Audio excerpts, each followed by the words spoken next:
భీమిలి నియోజకవర్గంలోని 64 పంచాయతీలు గల ఆనందపురం, పద్మనాభం, భీమిలి రూరల్ మండలాలు జీవీఎంసీలో విలీనానికి ప్రతిపాదించినట్లుగా ఎమ్మెల్యే గుంట శ్రీనివాసరావు తెలిపారు.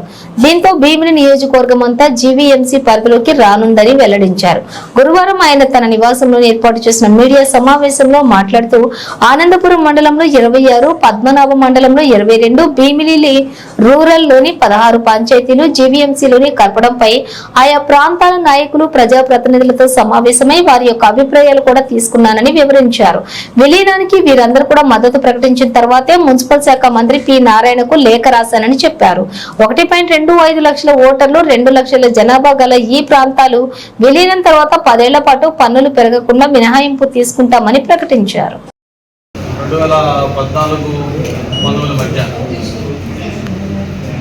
భీమిలి నియోజకవర్గంలో కొన్ని గ్రామాలు, 5 గ్రామాలని, కాపురపాడ, నగరపాలెం, అవన్నీ మొత్తం 5 గ్రామాలని ఆ రోజు జీఎంసీలో విలీనం చేయటం. అంతకుముందు భీమిలి మున్సిపాలిటీ, అలాగే అనకాపల్లి మున్సిపాలిటీ, చుట్టుపక్కల ఉన్న గ్రామాలన్నీ కలిపి అప్పుడు గ్రేటర్ వైజాగ్ చేయటం ఇవన్నీ మనకు గుర్తున్నాయి.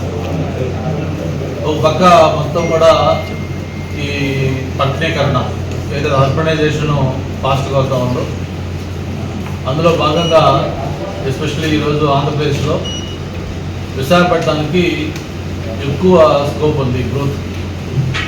అందులో మనకి భోగాపురం ఇంటర్నేషనల్ ఎయిర్పోర్ట్ కూడా స్టార్ట్ కాబోతూ ఉంది.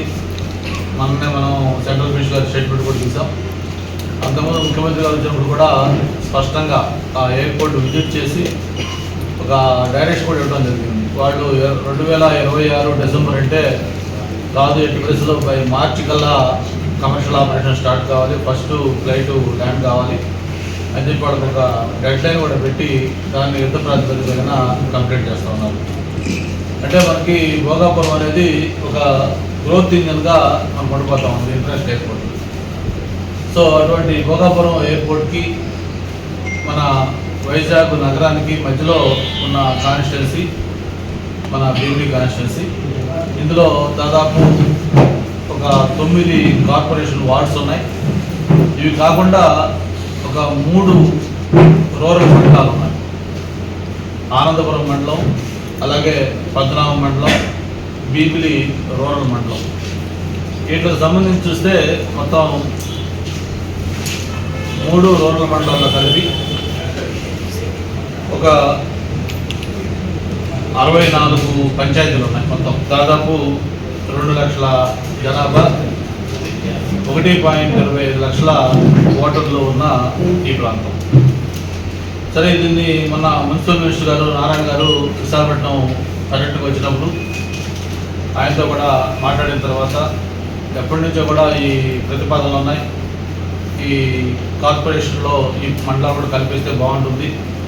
ఎందుకంటే భీమిలి కలిసింది, అలాగే మధురవాడ అంతా కూడా కలిసి ఉంది. ఇట్లా మధ్యలో జరిగే అడ్జాసెంట్గా ఉన్న అటు ఇటు కొన్ని మండలాల్లో కూడా మెజారిటీ వేరుకి రూరల్ మండలాలు ఉన్నాయి. కానీ ఫర్ ఆల్ ప్రాక్టికల్ పర్పస్ అన్నీ కూడా కార్పొరేషన్ లిమిట్స్లో ఉన్నట్లే. ఒక పద్మనాభం మండలంలో కొన్ని డిస్టెంట్ విలేజెస్, అలాగే ఆనందపురం మండలంలో భీమనగరపాలెం లాంటి కొన్ని ఏరియాలు ఎక్కడైతే కొంచెం చివరికి ఉన్నాయో అవి తప్ప భీమిలి రూరల్ మండలం కానీ లేకపోతే ఆనందపురం కానీ మెజారిటీ గ్రామాలు అర్బన్లో కలిసిపోయి ఉన్నాయి.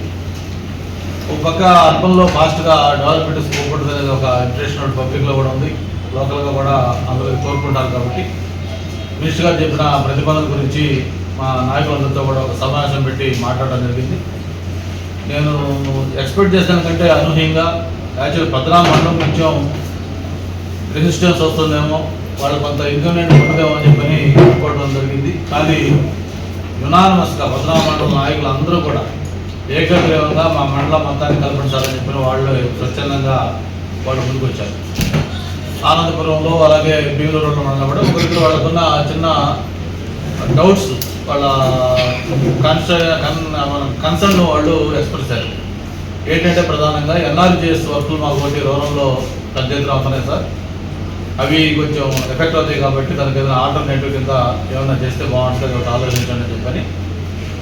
రెండోది ప్రధానంగా వాళ్ళకున్న ఒక అప్రహెన్షన్, కార్పొరేషన్లో కలిస్తే అన్నీ బాగుంటాయి సార్, అంతా ఓకే, కానీ పన్నులు ఈ ట్యాక్సెస్ ఎక్కువ పడతాయి మాకు అనేది ఒక భయం ఉంటుంది సార్ అనేది ఒక ఆపరేషన్ ఉంటుంది. ఈ రెండింటి మీద కూడా వాళ్ళతో డీటెయిల్గా మాట్లాడడం జరిగింది.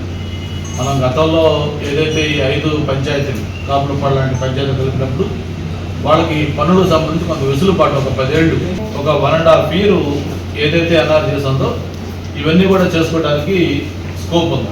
మనం ప్రతిపాదించిన వెంటనే అది వెంటనే ఆగిపో ఒక 1.5 year ఆ ట్రాన్స్ఫర్మేషన్ దీని టైంలో ఉంటుంది కాబట్టి మ్యాక్సిమం వర్క్స్ కూడా ఈ 1.5 yearలో కంప్లీట్ చేసుకుంటే బాగుంటుందని చెప్పని అది ఒకటి సజెస్ట్ చేస్తాం. ఓవరాల్గా అన్నీ డిస్కస్ చేసిన తర్వాత అందరూ కూడా ఏకగ్రీవంగా 3 మండలాలకు సంబంధించిన ముఖ్య నాయకులు, అలాగే ప్రజాప్రతినిధులు, అలాగే ముఖ్యంగా మాకు పొలిటికల్ పార్టీకి సంబంధించి మాది కూటమి ప్రభుత్వం, ఇది కూటమిలో ఉన్న నాయకులు కూడా ఎవరైతే జనసేన కానీ బీజేపీ అందరూ కూడా మామూలుగా మాట్లాడలేదు. అందరూ కూడా ప్రిన్సిపల్ అందరూ కూడా మంచి సార్ బాగుంటుందని చెప్పి చెప్పారు.